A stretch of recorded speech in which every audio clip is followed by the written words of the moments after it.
Good day everyone, a very warm welcome to you once again. My name's Nick, on the Commodore Amiga. I'm looking at a very early game this time, so I'm a little bit worried. It's called Plutos, published by Microvalue in 1987. It's a 1 to 2 players, a vertical scrolling shooter. You can play it simultaneously if you need to. 1987, that's very early for the Commodore Amiga. Now, I'm not very impressed by this opening title page, but we're playing it. It's all about the playability, seeing how you'd got on your first or second go, and would there been enough there for you to come to go and play it again.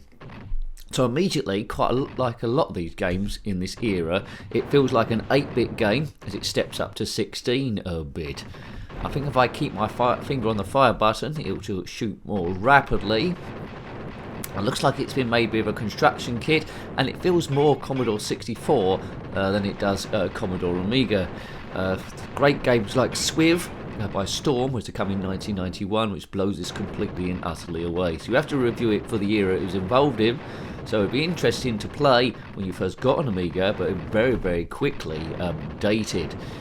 Fuel's going down the whole time. We can occasionally pick up more by shooting the letter F wherever you see that. It seems easy enough, not expert gameplay, dodgy gameplay, nincompoop chat, seeing you got on with your first or second go, and looks easier than a lot of them.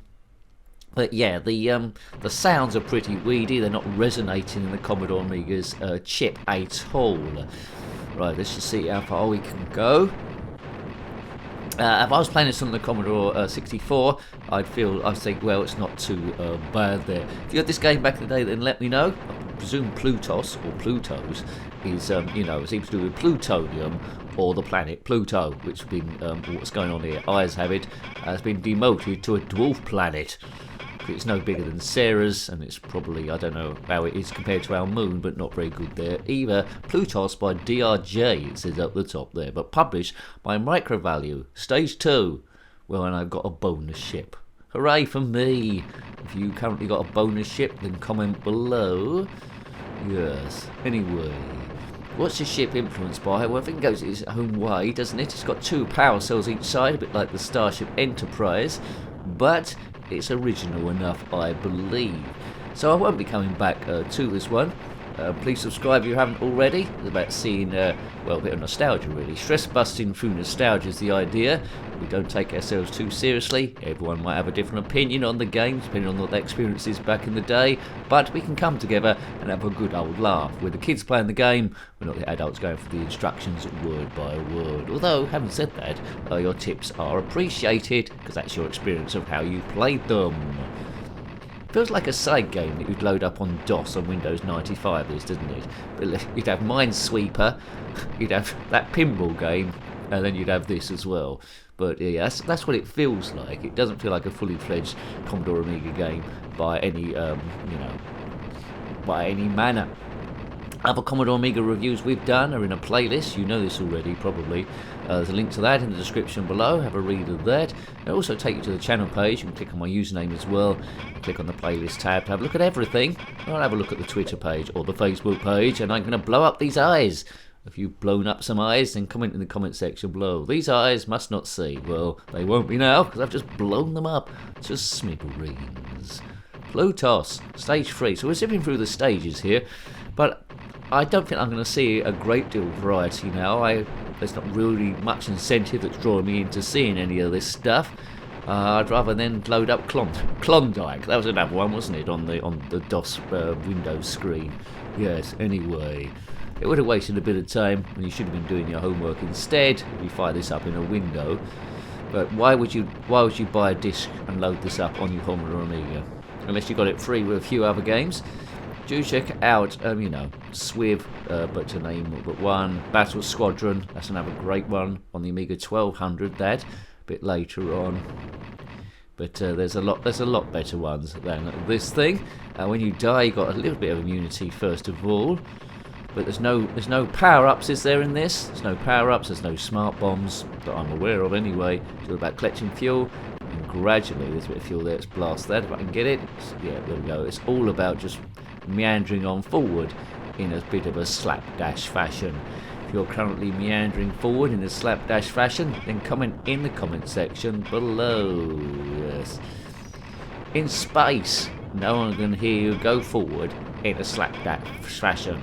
Boo doo, skibbity babadoo, babadoo babadoo, ba ski doo ba, skibby babadoo, doo ba ba ba ba ba ba. Shields up to maximum, Mr. Spock. It's on holiday. Oh, whoever's by the machine. Boo ba da ba dip ba doo, da ba dip ba ba doo, ba ba dip ba ba doo ba. Anyway, we go gradually mad as we go forward. Boldly going forward because we can't find reverse, as that song went. Yes. Anywho.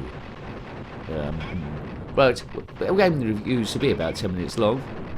Well, I doubt this one will be because I'm already bored and there's not a great deal more I can show you. So we'll just go to the natural conclusion. 2 players simultaneously, you might be having a bit more fun than one person on their own. So perhaps that's where the fun lies. Perhaps you do need a second player here. Not quite sure what colour ship there is or whether it's a little bit different if they're playing as well. If you've done that, then let me know. But can't really think of many games that are more basic than this, but 1987, that's sort of like still the 8-bit era is going on then, so not sure how many people would have had a Commodore Amiga or Atari ST in the 1987. Not many. They'd be a bit ahead of the curve, I think. Yes, kabiff or boodlebum. The Commodore Amiga, standard ones, 512k, well, half a meg if you want to go in those sort of terms. How much memory is this using? Not a great deal. Probably 100k. Nothing too exciting, is it? No end of level bosses here, but like Swib, it is continuous. It's not stopping at any point. It's just going on and on and on and on and on and on. I'm not sure what those displays are on the top right. I think they might be just decoration. Oh, player 2, look on the bottom right there. I should keep my eyes open. Player 2 would have exactly the same ship, although green, as opposed to my one there. So that's what that one would look like. Maybe it's a bit like a Y-wing from Star Wars doing the trench run. Good. Stuff's coming at you quite slowly, so an expert will probably rip through this on their first go. I'm a dodgy newbie player who needs glasses, so I would probably, I didn't need glasses when I was a kid, surely. No, I didn't. Well, I do need to get my eyes tested now. Someone put some glasses on me the other day, theirs, and suddenly I could see. So maybe my gameplay will go a bit better if I actually could see straight. Yes. What's that deaf, dumb and blind kid who played by vibrations alone? Well, sure plays a mean pinball. We haven't played any pinball games for a while. I'll have to get back to them if I get a spare moment, which I probably won't. If we got more members on the channel, then I probably would do. But don't feel pressured to be a member. Although it does help me out greatly for what I can do and can't do. But as long as we're beating your stress, you might find this by random. Even if it's beating your stress for about 5 minutes, then that's doing its job. Don't sweat the small stuff. We're just not taking ourselves too seriously. Some people get very serious on this channel in the comment section. They get really, really annoyed about the way I'm playing the games or something I'm doing. But, check out a channel that does walkthroughs or is a bit more serious. This isn't serious, if it hasn't coming across. It's absolutely crazy. Life's too short to be sensible all the time. You need some sort of respite. Okay, biffity biff boff. I don't know what the backstory is this, but it's something to do with Pluto. I won't be playing this again. It was interesting to see from a historic point of view how the 8-bit was transitioning into 16-bit.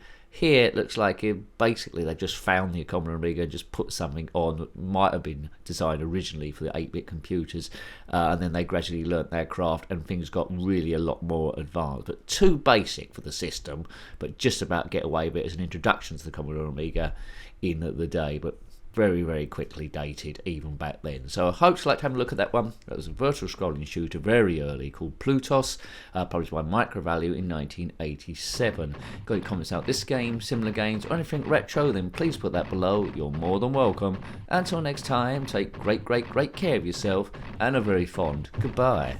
Goodbye. Boo doo, skibbity babadoo, babadoo babadoo, ba ski doo ba, skippy babadoo, doo ba ba ba ba ba ba. Shields up to maximum, Mr. Spock. It's on holiday.